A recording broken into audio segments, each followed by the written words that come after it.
Setelah berturut-turut candle mingguan itu biru, biru, biru, dan biru. Dan minggu kemarin dibantai dengan satu candle merah bearish engulfing.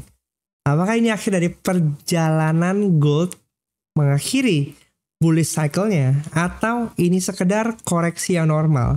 Karena kita ngelihat seminggu belakangan ini hampir semua aset kelas dari gold, dari Bitcoin, dari mungkin IHSG juga semuanya dibanting habis-habisan. Kita bahas di video ini detail-detailnya. Langsung kita gas.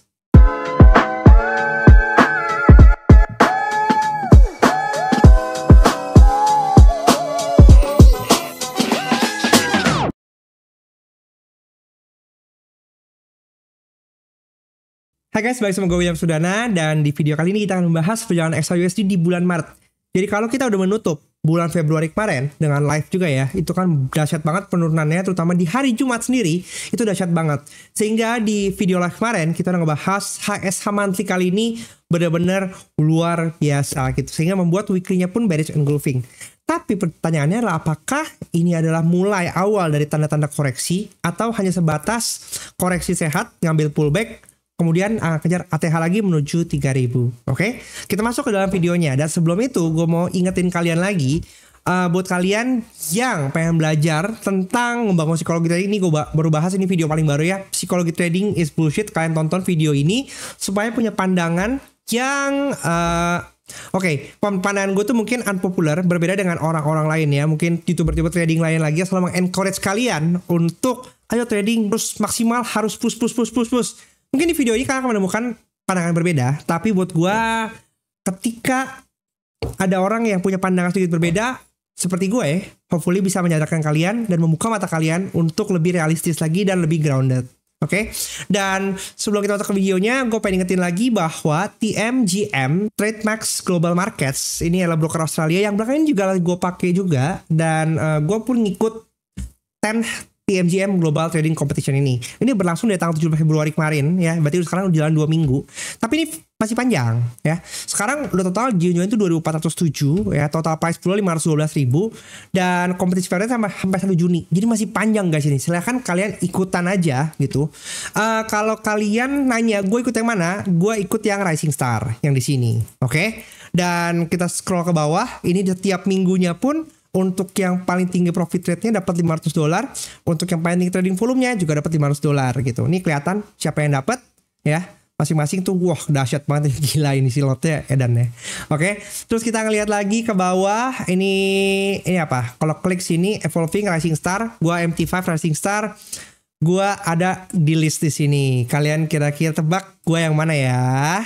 Tapi gue definitely ada di list di sini gitu. So kalian tebak gue yang mana kira-kira. Kalau misalnya kalian tahu, kalian terus komen ya kira-kira gue tuh yang mana. Siapa tahu kita tanpa sadar sedang berkompetisi. Oke? Jadi kalau kalian pengen coba brokernya, langsung klik aja link di video deskripsi di bawah. Spread rendah, no commission, pakai MT5 juga, eksekusinya cepat, cakep, dan mereka ini salah satu broker dengan top volume trade global. Jadi menurut gue sangat aman dan menurut gue juga nyaman dipakainya. Oke, langsung gas kita masuk ke dalam videonya. TMGM, a decade-long CFD trading platform, $374 billion traded monthly, 12,000 plus trader instruments in one account, and 30 plus deposit and withdrawal methods. 8 global offices. Visit our website today. Alright. Kalau misalnya kita ngeliat ini weekly berusaha engulfing ya, seperti tadi kita udah ngomong dari panjang lebar, ini engulfing. Dan kalau misalnya kita zoom out sedikit, sebelum ini weekly ini belum pernah adanya pullback. Semua lower high, lower high, lower high, lower high, lower high, lower high, lower high, lower high, baru di break. Nah, terjadilah akhirnya di sini weekly pullback ya. So menurut gue ini good sign kalau kita ngomong ini pullback di sini. Ketika ada pullback, maka sebenarnya point of view gue adalah sangat mungkin all time ini dikejar lagi gitu. Karena kalau kita mengacu kepada di sini, tunggu mana yang lebih polos? Oke. Yang di sini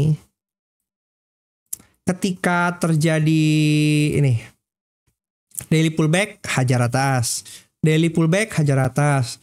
Nih probably mungkin kejadian sama ya. Ini kejadian sama. Kayak gini kan kita weekly-nya ya. Dia ini kemudian dia bullish, kemudian dia ambil atas di sini lagi. Ini juga sama, pullback di sini, ini diambil. Kemudian kita perhatikan lagi, ini ada pullback juga dari sini, pullback, ini diambil lagi, oke. Ini ada pullback juga, ini diambil lagi. Kemudian ini ada pullback juga, ini diambil, oke. Dan kemudian ini ada pullback, ini diambil. Jadi kalau kita perhatikan memang pullback itu belum menjadi signal apakah dia akan lanjut turun atau enggak. Oke. Tapi berdasarkan acuan kita, kemarin itu juga dulu waktu di live yang minggu lalu ya. Ini kita ngomongin soal ini ada head and shoulder, pas banget TP-nya di sini ya. Tak kelihatan? Oke di sini. Udah TP di sini. Dia reject lagi neckline-nya karena ini neckline. Ya, ini kan neckline, ini kan head and shoulder. Oke. Neckline di retest ke bawah lagi. Ya. Nah, ini ke bawah lagi ke sini kan. Ke bawah sini lagi. Nah, pertanyaannya apakah ini kan H1. Ya kalau H1 ya perjalanan lumayan jauh sih. Kan? Ini bisa kita hapus ya. Tapi paling enggak skenario kita yang di sini ada head and shoulder udah terjadi. Kita balik ke monthly. Kalau kita lihat monthly, candle monthly ini memang terlihat adanya rejection kuat di sini, ya. Tapi tetap dia bullish dan dia pun close di atas 2857 ya. Gue sempat bilang kemarin untuk acuan kita di bulan Februari 2855 itu acuan di daily ya.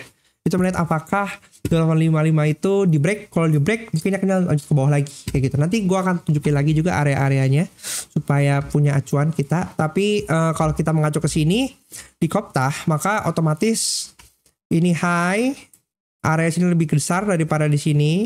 Maka kita bisa expect nanti pivot R1-nya mungkin di bawah di sini, S1-nya di sini.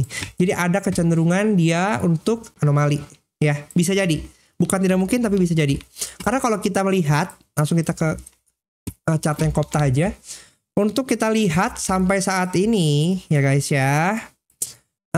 Ini kita melihat pencapaian R1 quarter, R1 semester udah, R1 yearly juga udah, oke, R2 quarter ini udah, R2 quarter juga udah kena.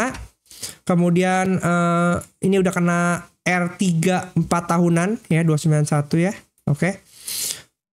Maka nextnya sebenarnya kalau mau kita acuan di time frame besar adalah R2 semester di 3000 ya, dan R3 quarter di 3000.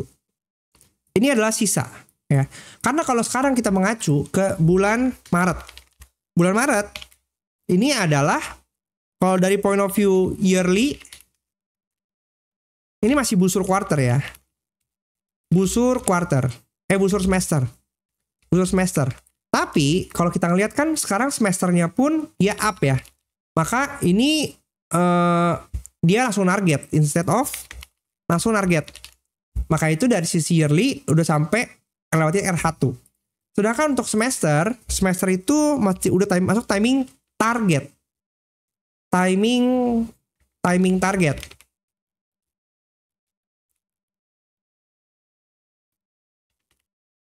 Timing target. Ya, timing target semester 1 ya.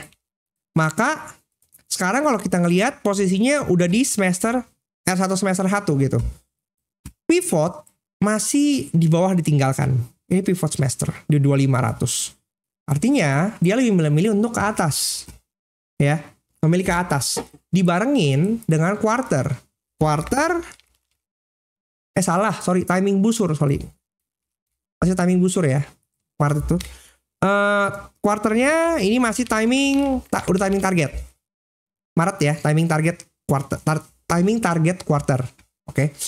Target quarter udah sampai R2 sampai R3. Maka kalau kita ngelihat dengan pergerakan yang besar ini, opsinya satu. Apakah dia akan mau kejar target R3 quarter atau dia putar balik malahan gitu. Kita cek apakah monthly-nya mendukung. Monthly, kita ngomong sekarang monthly-nya ini up ya. Monthly up. Tapi kalau kita perhatikan di sini adanya indikasi Open di atas pivot hopefully ya, karena pivot monthly-nya kira-kira dari 2848, sekarang di 2857 beda 90 pip. Tapi kalau kita perhatikan belakangan ini open week-nya itu suka lompat 100 pipan ya. Jadi ini bisa cenderung nih, bisa jadi dia ke bawah, bisa jadi dia ke atas ya. New week opening gap-nya suka lompat drastis belakangan ini. Kita perhatikan di sini, aduh kedorong. R1 ada di bawah, S1-nya ada di bawah. Jadi indikasi terjadi anomali ya. Indikasi anomali. Oke. Kita cocok sama week-nya. Weekly-nya merah ya. Tadi kita ingat weekly-nya merah. Maka kecenderungan pivot weekly ada di 2887, S1-nya ada di 2819. Pertanyaannya apakah dia akan lanjut naik dulu kemudian banting ke bawah lagi? Itu akan kita cek. Oke, karena busur weekly kita saat ini ada di 2887 sampai 2925 ya. Salah. Sampai 2943. Ini gede juga dengan kecil. Ya. 2888 sampai 2943. Nanti kita cari confluence dengan metode lain. Ya, apakah mungkin untuk menuju ke area sana dan mana area yang oke untuk dikunjungi? Ya. Jadi kalau misalnya kita bisa skenariokan minggu depan busur week-nya ada di sekitar 288 sampai 2943. Jauh, lumayan jauh 600 pip ya. Kalau kita lihat harga sekarang ada di 25858. Kalau pandangan saya bisa jadi kita ngarah ke sini ke pivot week kemudian bisa banting bawah lagi ke S1 week. Gitu, karena minimal LB week-nya mau diambil dulu lah gitu. Kalau misalnya pun dia langsung ngejar ke bawah, maka bisa terjadi skenario yang bisa kita itu bahwa kira-kira bisa begini bentuknya. Dia dari sini dia ngambil sedikit, kemudian ke bawah, kemudian baru di ke atas. Ya, bisa jadi kayak gitu. Lihat daily juga merah, berarti ini nggak sejalan nih dengan busur week ya. Tapi kalau kita perhatikan pun daily-nya ini open di atas pivot, open di bawah pivot, tapi RS-nya daily itu agak anomali. Maka kita bisa karena ini adalah hukum jikanya down ya. Hukum jikanya down, tapi kita perhatikan ada rejection yang kuat di sini. Jadi sejak kemarin closing market dari low-nya 2833 naik sampai 2857. Ini cuma berapa jam nih ya? Dia ngejar sampai 100 sampai 200 pip ya. Menurut gue sih dahsyat. Jadi udah penutupan week dia rebound juga kencang kayak gitu. Tapi karena sesuai dengan gue bilang ya, pas terakhir hari live itu kan jam berapa ya? Jam 9-an ya. Itu gue udah selesai trade-nya, jadi gue mundur cepet. Jadi gue gak perlu market lagi. Pas buka, waduh, udah 2857 dan di atas 2855. Ya, jadi dahsyat. Jadi hari besok kita bisa kemungkinan adanya mungkin daily-nya anomali ke atas. Ya, untuk ngikutin timing busur week-nya. Nggak ada yang ini juga sih. Karena kita tunggu dulu ini sampai paling enggak minimal kalau H4-nya bisa closing di atas begini, mungkin ada begini, mungkin akan ada continuation dia ke atas. Ya, itu ya. Oke, kita cari dengan confluence lain. Nah, kalau confluence lain, kita coba cari sama dari ini. Mungkin kita cari pakai BBMA. Supaya mencari confluence saja. Ya. Sekarang ini kita ngomong ini ekstrim, dia retest. Ya kan, TP wajib. Dia coba ke atas lagi, tapi belum. Jadi masih ada kena reject dari upper Bollinger ya. Kita turunin di weekly-nya. Di weekly kita perhatikan ini terjadi extreme buy. Oke. Kemudian dia turun sampai TP wajib. Apakah mau lanjut turun lagi? Kita ngeliat ini dia sempat reject di sini ya. Gua ngeliat lagi kita di daily-nya sendiri. Sayangnya ketika dia ke MA low, area entry week-nya.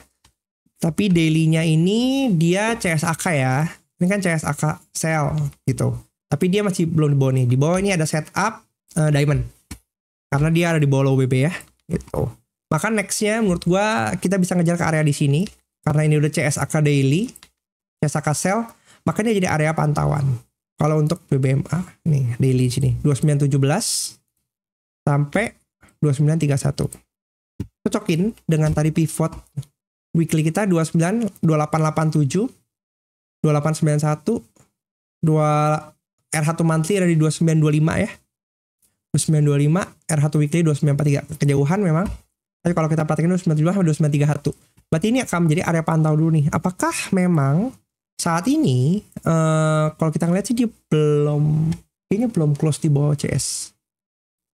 Malo ya. Bisa dipantulkan. Gue cuma ngeliat di di H4-nya ini sendiri pun dia udah mengalami ekstrim. Maka paling enggak dia akan ke area sini dulu ya, 2870 ini. Seperti tadi kita ngomongin ya, kalau dia bisa sampai close di atas ini, nih, di atas ini nih, yang 2862, maka bisa jadi dia bisa lanjut ke sini, gitu. Karena ini momentum sell,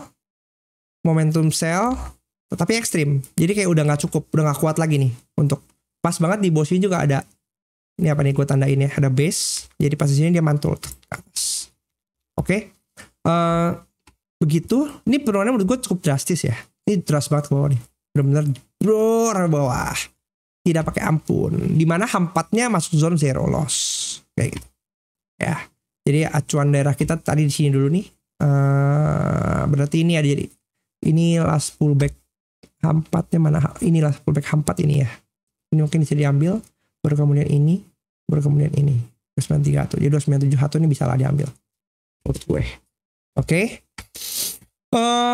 Acuan terakhir. Oke. Kalau kita ngomong daily. Kan ini bulan Maret, berarti ini masuk area-area kritis. Ya. Kalau daily bisa close di angka 2898, maka menuju ke 2991. Maka patokannya ini dulu 2898 dulu nih. Ya. Acuan konfirmasi apakah dia akan break atau enggak. 2898 ke atas. Dia berhasil reclaim situ, maka ke atas. Kalau dia belum bisa berhasil break 2898 close body di daily, maka yang terjadi akan seperti ini, akan ke bawah sini, ke 2807. Ya. Itu skenario yang mungkin akan terjadi. Detail. Maka itu kalau misalnya dia itu bentuknya naik ke atas, kelentok sini 2917, kemudian dia close-nya cuman nge-sweep gini aja. Daily-nya dia cuma nge-sweep gini doang nih. Nah, gini ya. Berarti naik ke atas, ke bawah lagi. Kasih merah. Gini. Maka lanjut bawah. Intinya kalau dia nggak bisa close body begini, warna biru. Nih. Ya. Maka dia akan dorong ke bawah lagi. Gitu ya. Cek aja. Beberapa minggu depan pas cek ke situ. Range-nya kira-kira begini ya. 2807 pas banget tidak setup diamond. Maka sama, ketika nanti dia terjadi reject seperti ini, reject, dia turun ke bawah, kemudian dia reject atas begini, nah ini bisa jadi konfirmasi area buy dulu kita dengan stop loss di bawah 807. Mudah bukan? Mudah. Tapi prakteknya susah, karena belum tentu mental-mental kita kuat. Oke? Mengacu kepada obrolan hari ini ya, hari Jumat kemarin ya. Jadi ini kan ada argumen nih ya, Trump dan Zelensky. Kayaknya udah gue bagikan juga di channel ya, untuk bisa ngelihat di sini obrolannya gitu. Kalau misalnya gue perhatiin di sini. 2 weeks, of course, yes. It's going to be a very hard thing to do business like this. And you Say thank you. I said a lot of Except times, that there are disagreements. And let's Jadi kalau misalnya kalian tonton video ini, kalau menurut gue ya, Zelensky lebih cenderung dibully daripada diajak untuk bekerja sama. Karena Trump nge-pushy banget. Ini siapa ya? Ini siapa sih? Hah? Nggak tahu nih gue siapa namanya ya. JD Vance ya. The Vice President. Oke. Dia juga pushy. Jadi sebenarnya kayak Zelensky ini nggak diajak berdiskusi, lebih ke hey, lu tuh nggak punya apapun, lu tuh harusnya thankful sama kita, lu tuh harusnya bersyukur karena lu tuh nggak punya bargaining power di sini, lu akan kalah, bla bla bla bla bla bla bla bla bla, kita yang kuat. Jadi kayak ibaratnya di sini Trump mencoba untuk mengintimidasi Zelensky.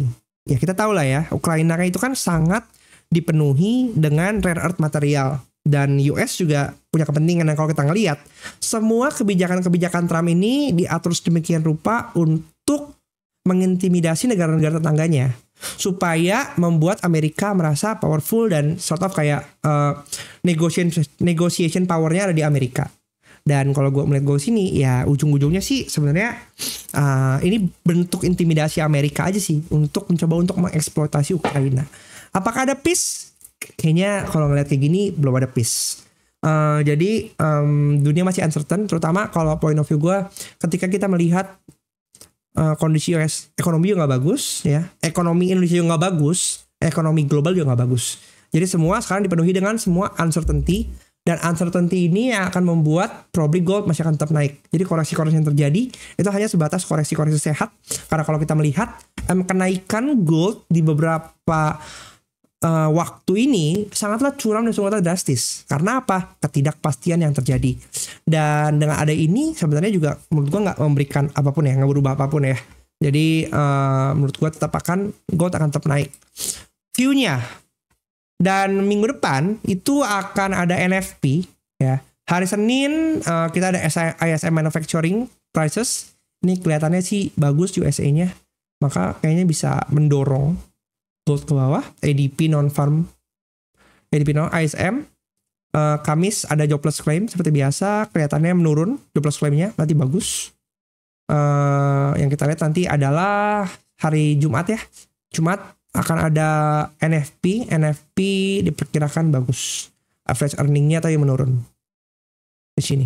Oke, nanti kita akan bahas lagi lebih lanjut untuk NFP-nya mendekati di hari-hari tersebut atau nggak probably mungkin gue juga akan YouTube live saat NFP kita bisa live trade bareng.